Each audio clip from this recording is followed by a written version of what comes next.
On August 14, 2002, in a small community called Oak Level, Virginia, Michael Short would ask his employee, Chris Thompson, to come help him with a vehicle of his. Sometime that evening around sunset, the two would call it a day, and Chris would walk back down the road to a hotel that he had been staying at, and Michael would go back into his house. Around 11 p.m. that night, Michael, who was 50 years old, and his wife Mary, 36, and their 9-year-old daughter Jennifer, would be spotted going through a Burger King drive-thru in Collinsville, which was about 15 minutes up the road from their home. The next morning, Chris, Michael's employee who had been there the previous night, returned just before 9 a.m. He was supposed to meet up with Michael and take him to Christiansburg, where they would be picking up a truck from Michael's mobile home moving business. But when he got there, he noticed something a bit odd, as the garage door stood wide open. At first, he suspected Michael was working on his truck, or perhaps even asleep, as Michael had a couch in the garage, and he quite often fell asleep watching TV. It was also said by friends that Michael had a tendency to snore, so he would often sleep in the garage so he wouldn't wake Mary up.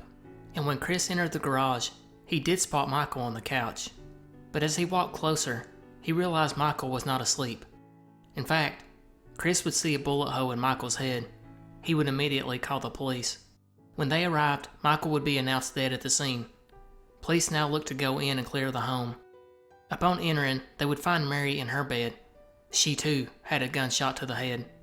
They would then move to search 9-year-old Jennifer's room, but they did not see her. At first, investigators thought that she may have heard the gunshot and was able to escape into the woods in the surrounding area. There was some worry that she may have gotten lost or hurt in the wilderness in the chaos of the escape. They would go on to originally say there was no evidence that she was, quote, seriously injured in any way, shape, or form, end quote. They would then go check with the neighbors, who was made up of relatives and friends of the Short family, and none of them had seen her either. A search with bloodhounds would begin, and they would track her scent.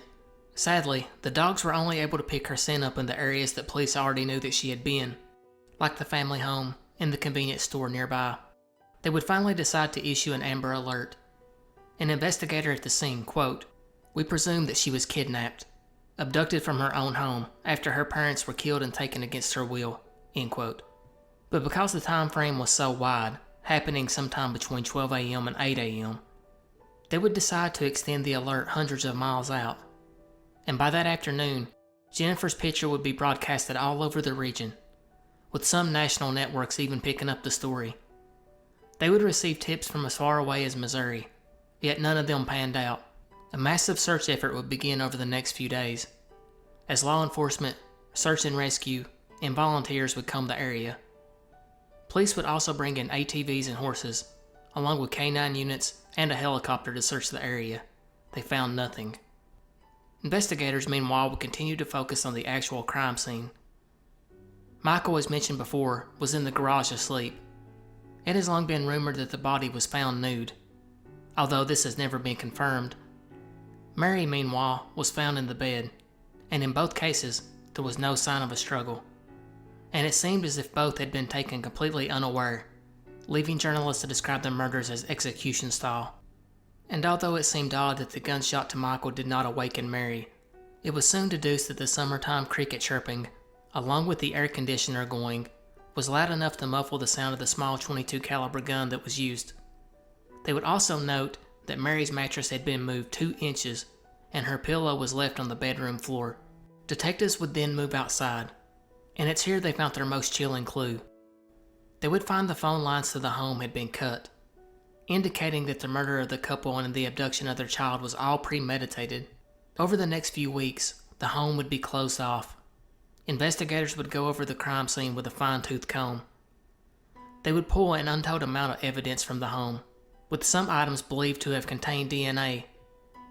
And although we're not sure how many items were removed, they would officially release the following: 2 .22 shell casings near the bodies, 12-gauge Winchester shotgun, box of 12-gauge shotgun shells, .22 caliber rifle, partial box of .22 caliber ammo, approximately $600 in cash, which was sitting on the kitchen counter, a business checkbook, a computer disk, unidentified documents contained in a briefcase, and a mysterious note on the kitchen table in which detectives have never released the contents of.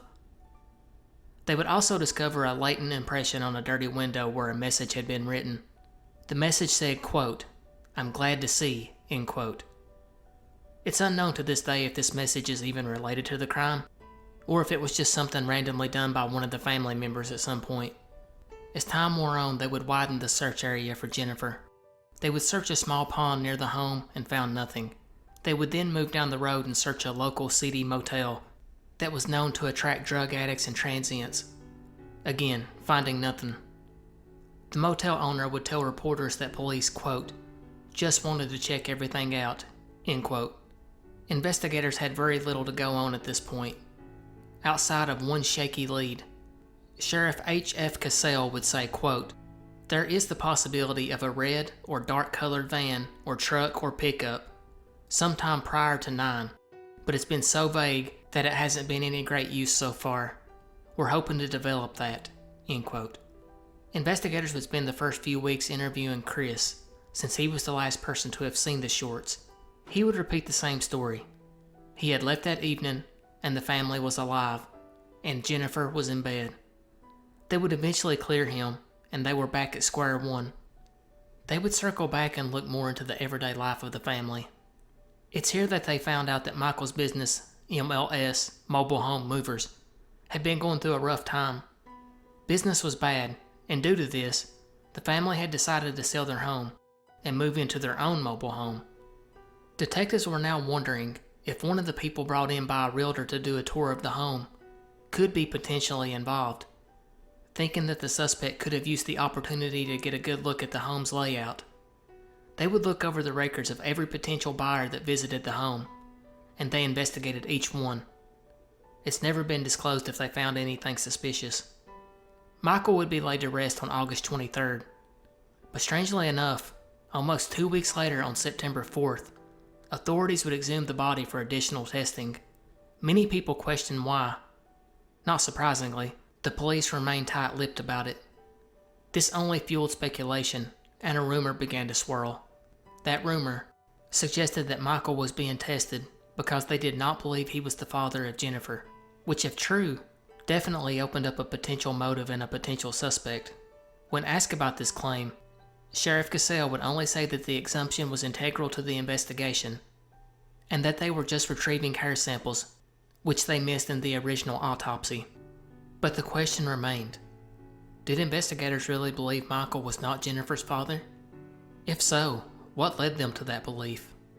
The answer to that went way back, about a decade prior, around the early 90s. At this time, Mary was working as a seamstress at a local factory, and it was reported to detectives by her former co-workers that Mary had a stalker. Apparently, on multiple occasions, a man would show up at the factory looking for Mary, only to be promptly asked to leave. And on one occasion in 1992, the man actually went into the factory looking for her. The on-site manager would go find the man and make him leave. That manager would tell detectives he did not know who the man was, but did note that he left in a white pickup truck. Sheriff Cassell would tell reporters, quote, "We don't know if she was stalked, per se. We know that someone at one time or another was angry with her. We don't know who it was or what it was about.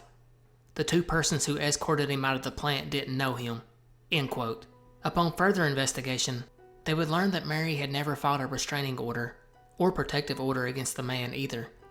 And even more odd, after the 1992 incident when he physically went into the factory, Mary had asked the manager to not call the police. This new info, well, it only helped to fuel those paternity claim rumors. I mean, it's possible Mary just didn't want to go through the trouble of getting a restraining order. Or it's possible she just didn't want the man to get arrested.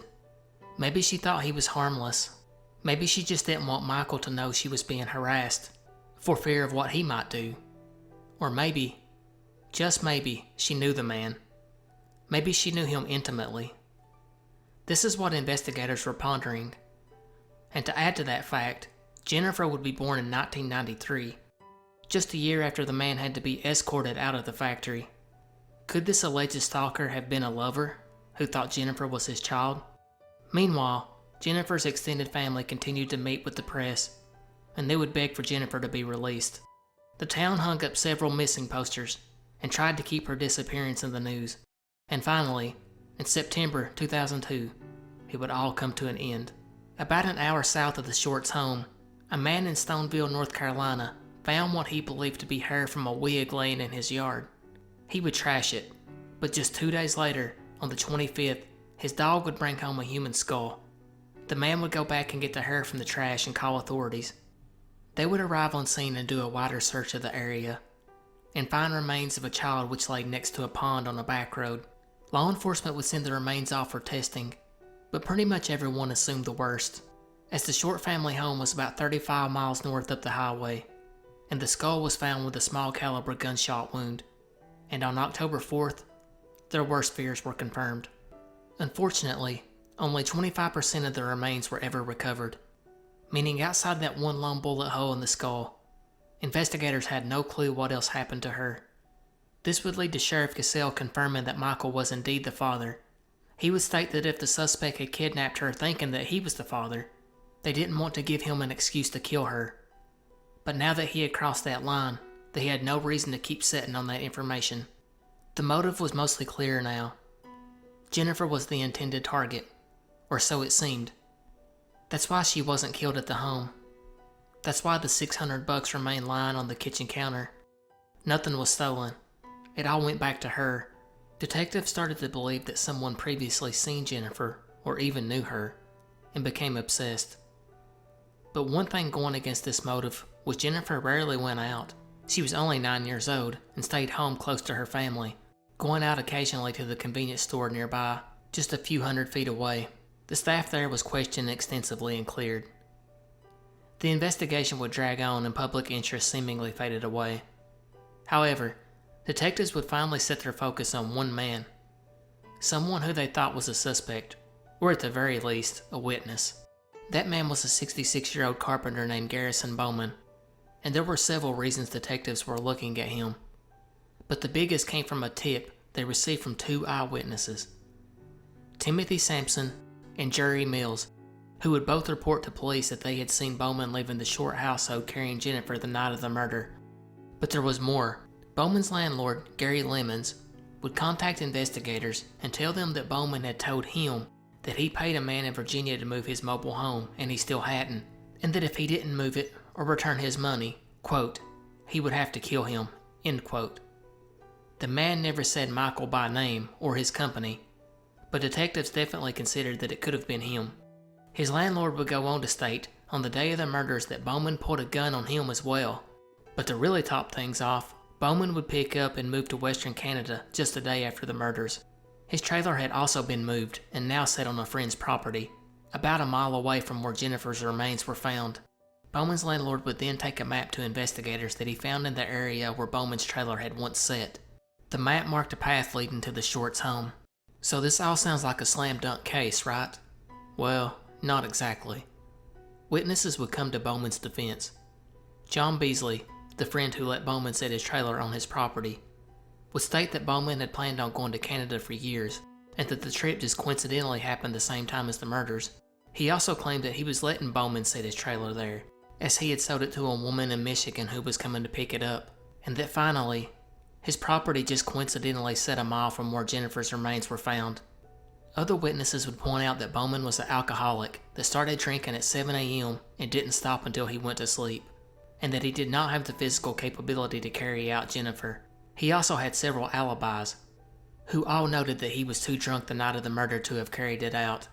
Detectives were planning to go to Canada to interview him. However, he would be arrested for DUI and deported back to the U.S.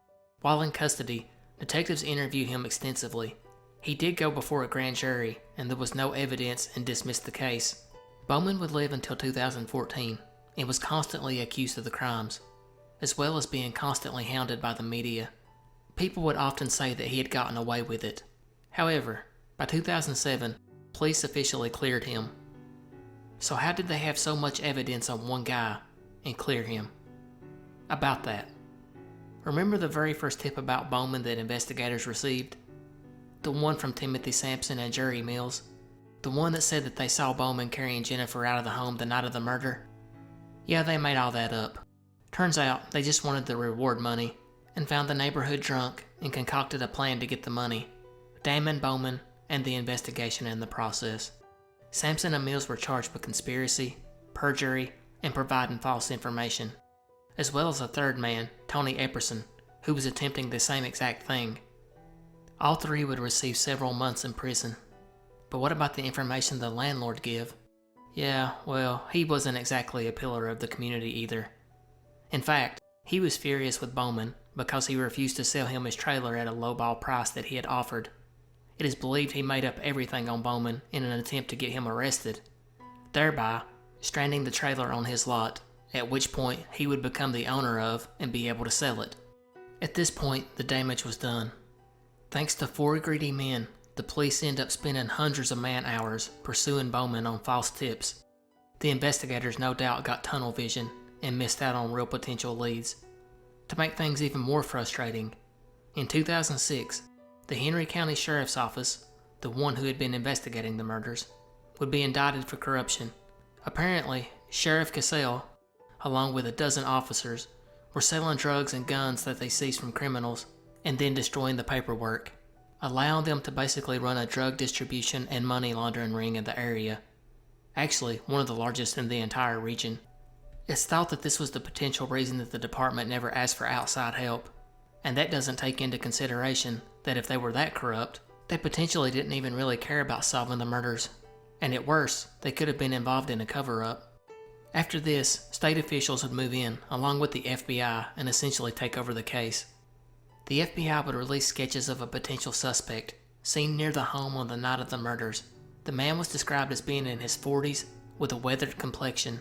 There was also a sketch of a white single-cab flatbed body truck with wooden rails, thought to be between a 1998 to 2002 model. The man was spotted sitting nearby the home in the truck the morning of the murders. Oddly, an FBI agent would tell reporters, quote, "I'll say there's a specific reason why we released it at this point in time. And I can't go into detail why those sketches were released at that point in time," end quote.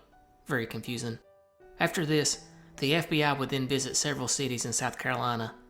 These were all cities that Michael had traveled to months before the murder, and these were cities that the family were considering moving to. The case would pretty much freeze after this, as the FBI has not released any details about the investigation. The case would turn 20 years old on August 15th, 2022. And one more odd note about this case. In February 2019, a massive fire would break out in the former home of the Shorts. It destroyed the entire house, leaving nothing. The home had been purchased after the murders by a man who planned to renovate it, yet he never got around to it, so it remained empty for almost 2 decades until it was engulfed by flames. And despite finding a gas can at the scene, and having no electricity in the home, and on a night where there were no storms, the fire marshal said he did not know what started the fire. They closed the investigation as, quote, undetermined, end quote. Many have speculated that the suspect may have feared the advancement of DNA technology and want to destroy the home in an effort to cover up DNA that was potentially missed by investigators, while others blamed the fire on an active arsonist who was in the area at the time. So what do you think happened? Was this police ineptness or a police cover-up? Was this someone that knew the family? Or someone that just seen Jennifer as they passed her home on the highway? Or did someone see Jennifer at the convenience store? And what about the fire? I'd love to hear your thoughts about it in the comment section below.